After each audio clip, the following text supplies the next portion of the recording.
Hello everyone. I've had a lot of reports of everybody telling me they're not getting notified of our video releases or our live shows that we're doing. So I'm trying to make it as easy as I can for everybody. The number one thing to do, they're saying unsubscribe, resubscribe, ring the bell, hit all, that could fix it.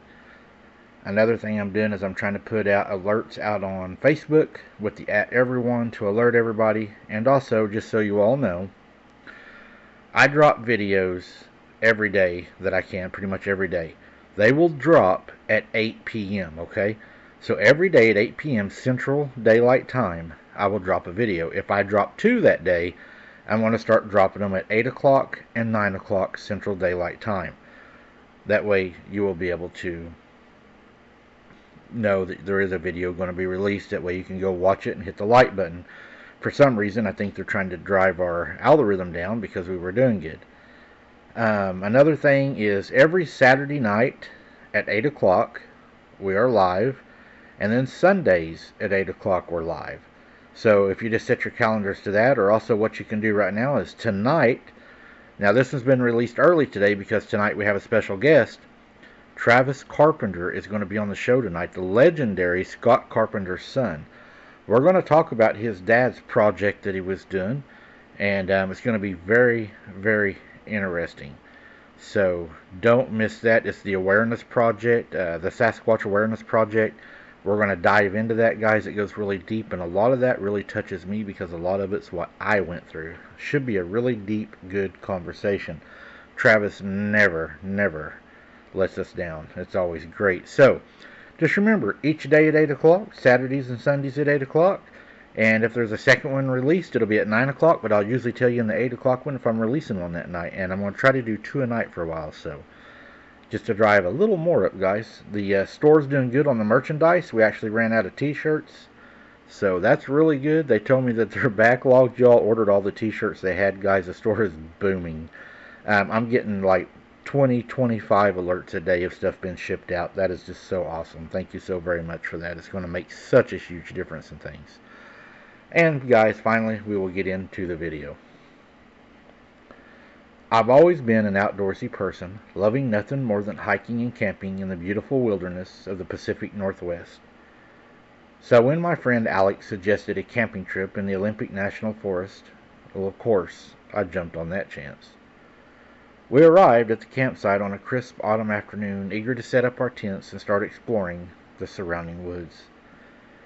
As we hiked through the dense forest, the only sounds being the rustling of the leaves and the snapping of the twigs beneath our feet, I couldn't help but feel a sense of just relief, a sense of freedom and beauty that surrounded us. As the sun began to set, casting a golden glow over the forest, we made our way back to the campsite, tired but happy after a day of hiking. As we sat around the campfire roasting marshmallows and swapping stories, I couldn't shake the feeling that something was watching us from the wood line. In fact, I kept turning and looking. At first, I dismissed it as a paranoia, but as the night went on, the feeling only intensified. I kept looking over my shoulder, expecting to see something lurking just beyond the tree line. It wasn't until we heard the first strange noise that I realized my fears were not unfounded. At first it sounded like the howling of a wolf, but as the sound grew louder and closer, I realized that it was something much more unusual. The sound was a low, guttural growl unlike anything you would ever hear or ever want to hear. It sent shivers down my spine and made the hairs on the back of my neck stand straight up on end. We sat around the campfire, frozen in terror. The growling grew louder, and it grew closer. I could feel the ground vibrating beneath my feet as whatever was making the noise began to move closer. Suddenly, a massive hairy creature emerged from the darkness, its eyes glowing from our campfire. I was paralyzed with fear, unable to move or speak at this creature. It began to circle our campsite just at the edge of the light from our fire. The creature was enormous. It was at least 8 foot tall and covered in thick, dark, almost black fur. Its eyes seemed to bore just right through us. It could tell that its breath was washing over us because we could smell like it had been eating something fishy. You could smell the fishy smell coming right off of its breath. As I sat there in terror, the creature began to make a strange chirping noise, almost like it was trying to communicate with us. I was too scared to respond, to even act like I was going to respond. I was too afraid to even move. The creature continued to circle our campsite. I was for sure it was going to attack us and one of us was going to die. Its eyes fixed intently on us. I was convinced that we were going to be its next meal, that we were going to be torn apart by its massive, hairy body. But then, just as suddenly as it appeared, the creature vanished into the darkness, leaving us shaken and terrified. As we sat around the campfire trying to process what had just happened, I couldn't shake the feeling that the creature was still out there watching us, that it was still interested in us. I kept looking over my shoulder, expecting to see it emerge from the darkness once again. But as the night wore on, the only sounds being the crackling of the campfire and the distant hooting of the owls, I began to feel a sense of unease. What if the creature came back? What if it attacked us while we were sleeping? I tried to push the thoughts out of my mind, but I couldn't shake the feeling of being watched.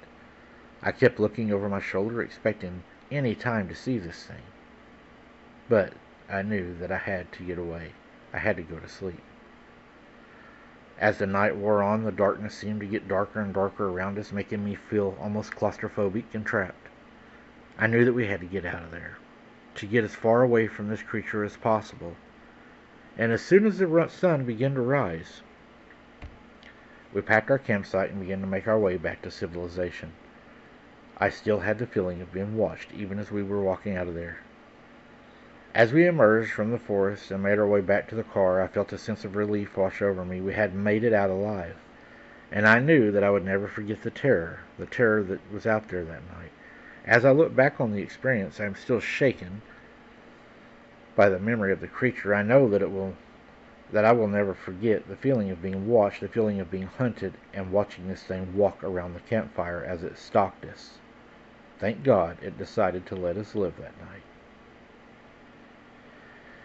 I don't know why they do that. Sometimes they attack, sometimes they don't, and that's the thing with Sasquatch. It seems like they're just, you never know. Dogmen, more evil. Sasquatch, it seems they sometimes surprise you.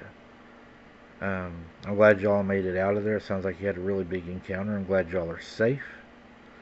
Thank you for sharing your encounter with us, and until next time, keep your head on a swivel. Don't be something's dinner. And if your inner voice is telling you to leave, you might want to listen to it.